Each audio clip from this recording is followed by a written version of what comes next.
www.juanurdiales.com/academic.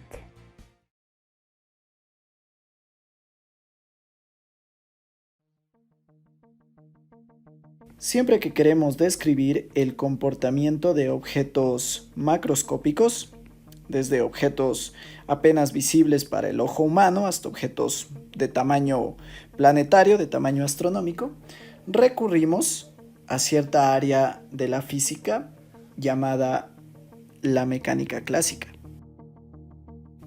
Esta área de la física nos ayuda a estudiar las leyes que gobiernan a los objetos en reposo y en movimiento.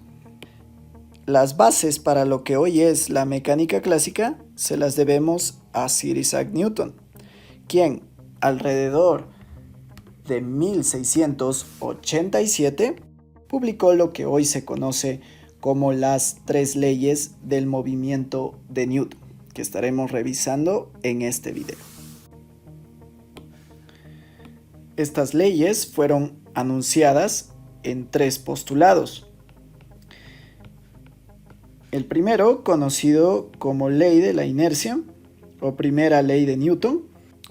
El segundo, el principio fundamental de la dinámica o segunda ley de Newton.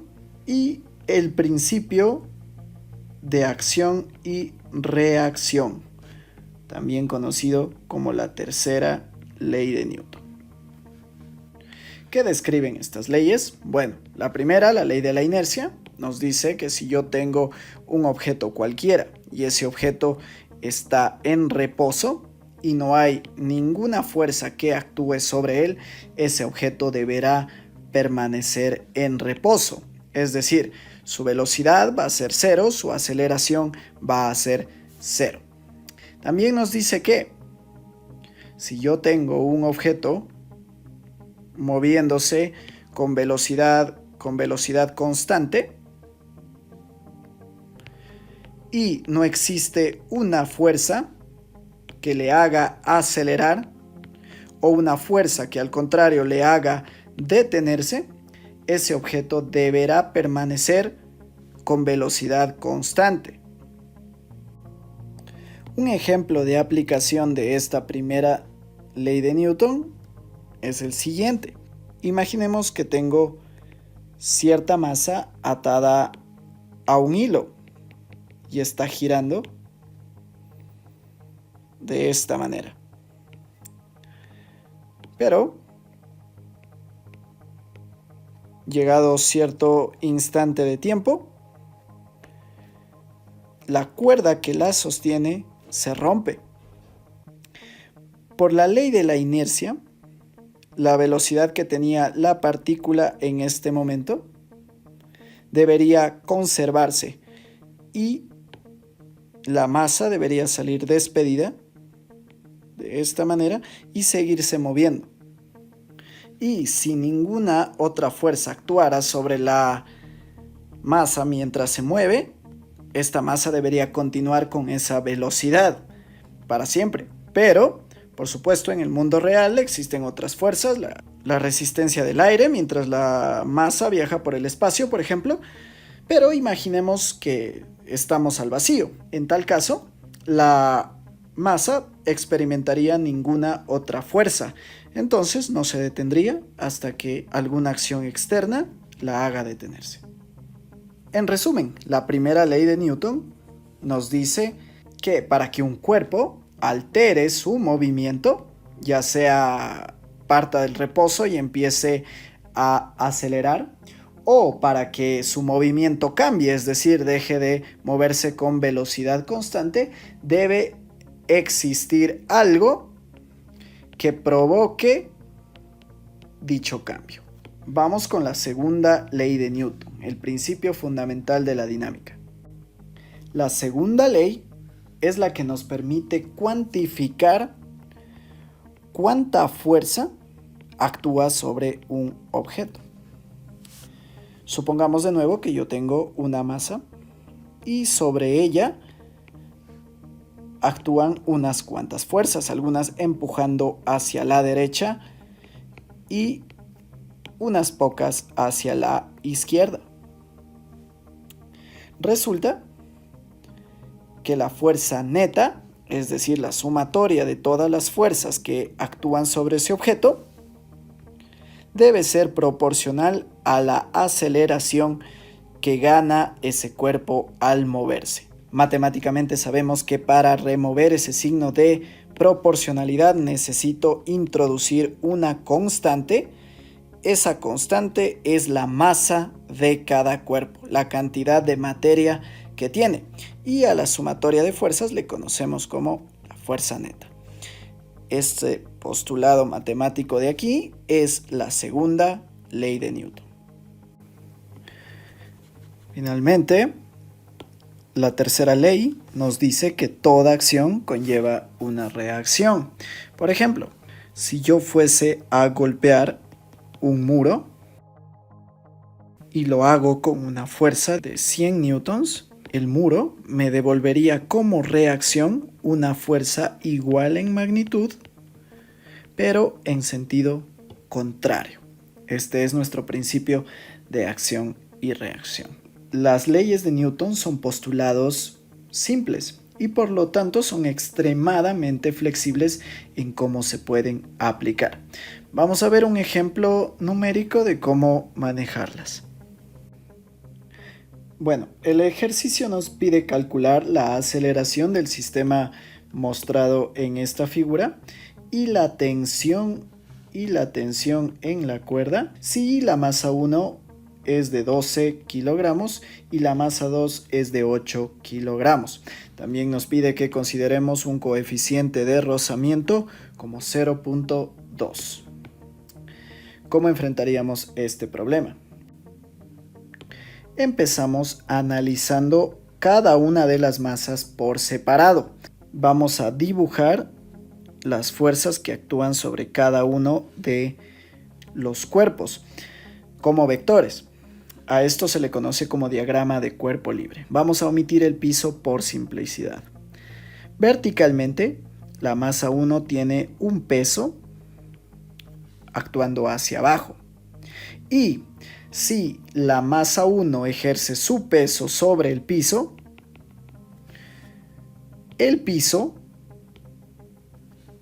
le devuelve una reacción de la misma magnitud hacia arriba.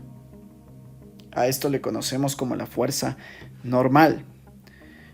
Ahora, hacia la izquierda, si nosotros asumimos una dirección del movimiento arbitraria hacia acá, hacia nuestra derecha, vamos a tener aquí la fuerza de tensión, la fuerza en la cuerda.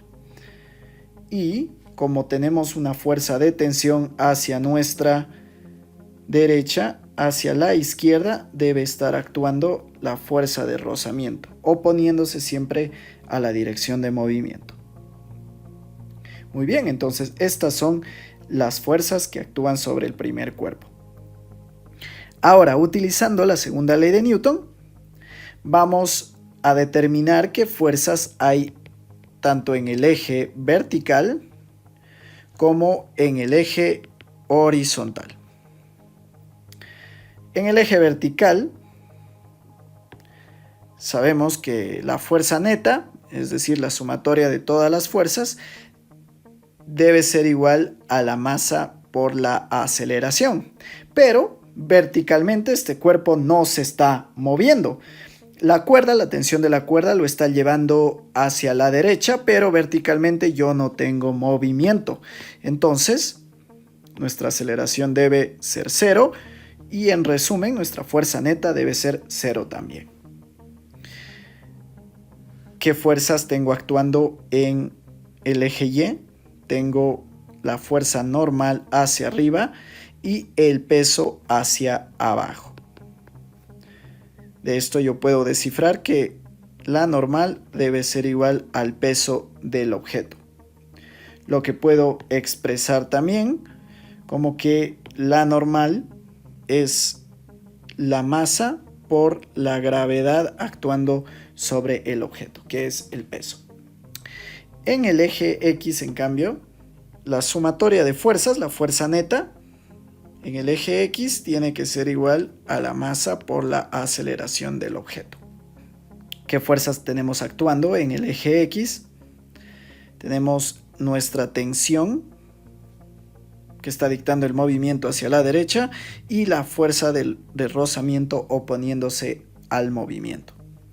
Y esto debería ser la masa del cuerpo 1 por la aceleración. Muy bien, pero ¿cómo cuantificamos esa fuerza de rozamiento? Resulta que tenemos esta relación, que la fuerza de rozamiento es siempre el coeficiente μ, coeficiente de rozamiento, por la normal del objeto. Bien, podemos reemplazar eso en nuestra ecuación en X. La tensión es nu por la normal.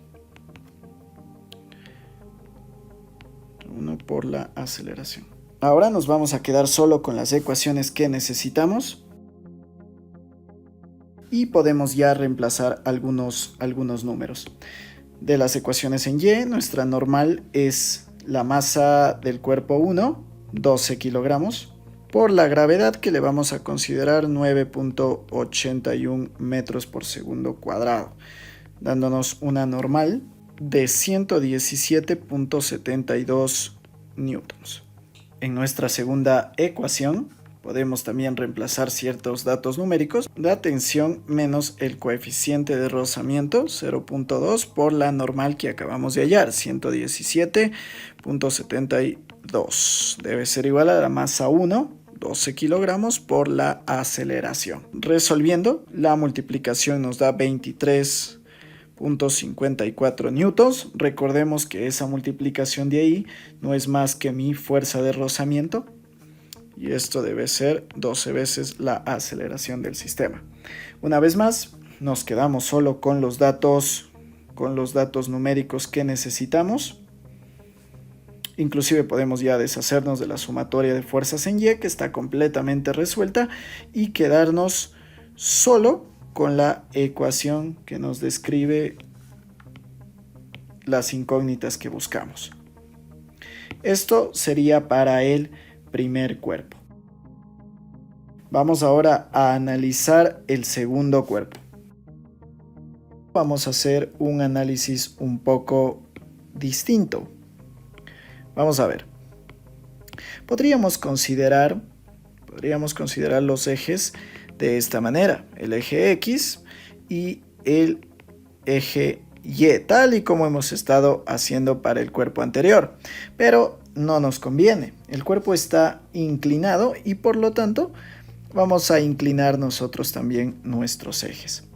Nuestro nuevo eje X sería este de aquí, paralelo al piso, y nuestro eje Y sería este de aquí, perpendicular al piso. ¿Qué vamos a hacer entonces?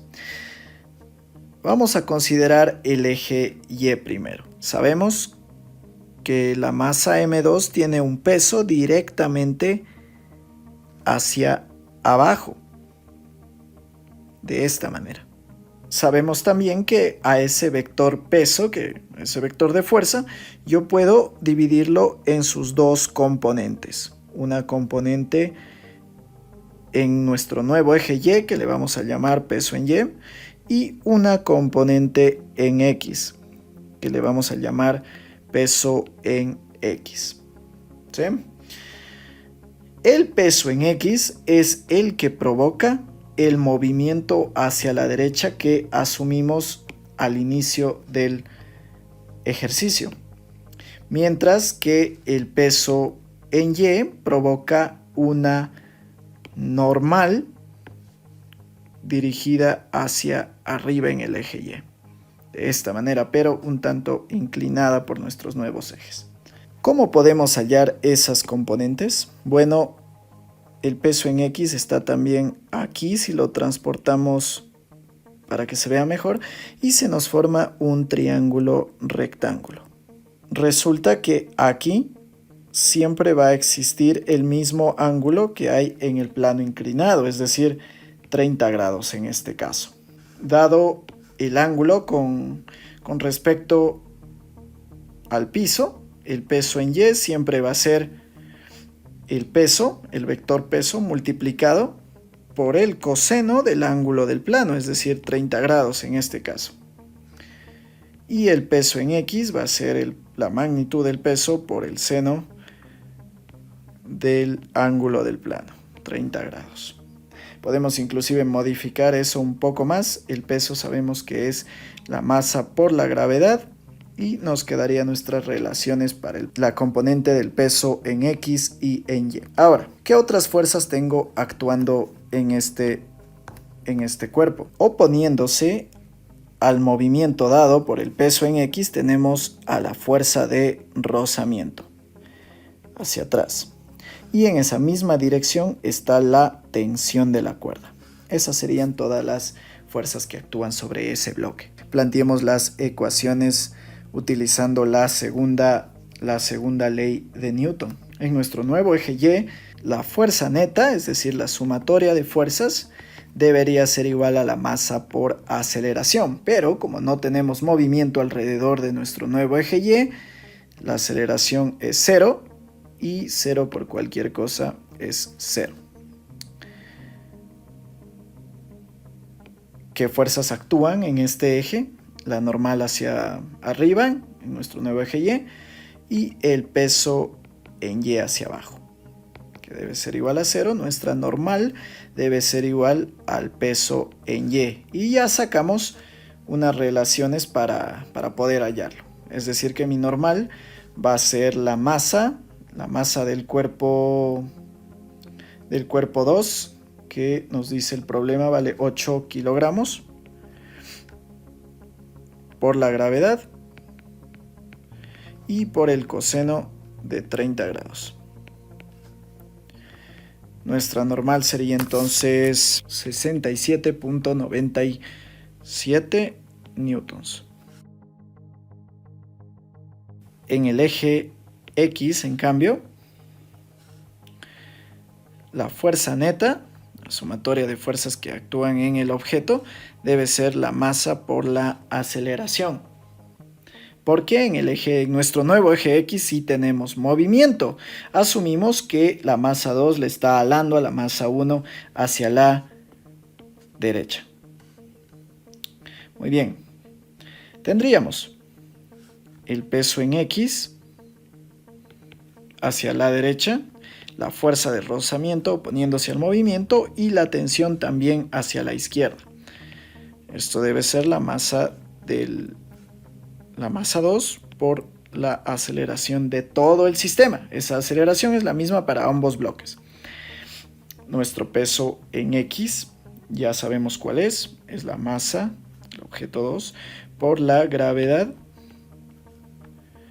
por el seno de 30 grados, menos nuestra fuerza de rozamiento, que sabemos que es μ por la normal, menos la tensión, que todavía no sabemos cuánto es, por la masa del objeto 2, por la aceleración del sistema. La masa 2 es de 8 kilogramos, gravedad de 9.81, seno de 30 grados. Menos 0.2 de coeficiente de rozamiento, una normal que ya calculamos de 67.97 newtons, menos la tensión, y esto debe ser la masa del objeto 2, 8 kilogramos, por la aceleración del sistema. Reducimos los cálculos. El peso en X sería 39.24 newtons. La fuerza de rozamiento, no olvidemos que es esta multiplicación de aquí, μ normal por la fórmula, 13.59 menos la tensión, debe ser 8 veces la aceleración del sistema. Nos quedamos solo con las ecuaciones con las incógnitas que nos interesan. Podemos inclusive reducir un poco más esta ecuación. 25.65 menos la tensión, 8 veces aceleración. Finalmente lo que tenemos es un sistema de ecuaciones. Podemos transportar esta ecuación por acá. menos 23.54 más la tensión debe ser 12 veces la aceleración. Resolvemos el sistema.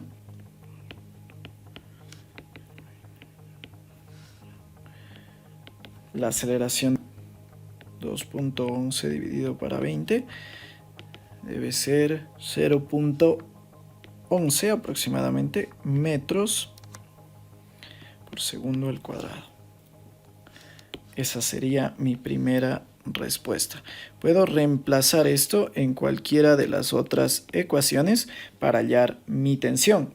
Si lo hacemos, nos queda que la tensión, utilicemos la primera, sería 25.65 menos 8 veces la aceleración. Una tensión de 24.77 newtons, que sería mi segunda respuesta. Esa es la fuerza en los extremos de la cuerda, mientras este sistema cae con una aceleración de 0.2, se desliza hacia abajo por el plano.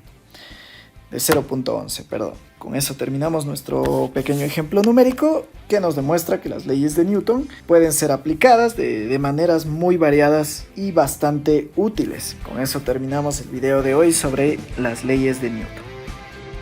Si te gustó el video, por favor no olvides compartirlo y nos vemos la próxima semana con un nuevo tema.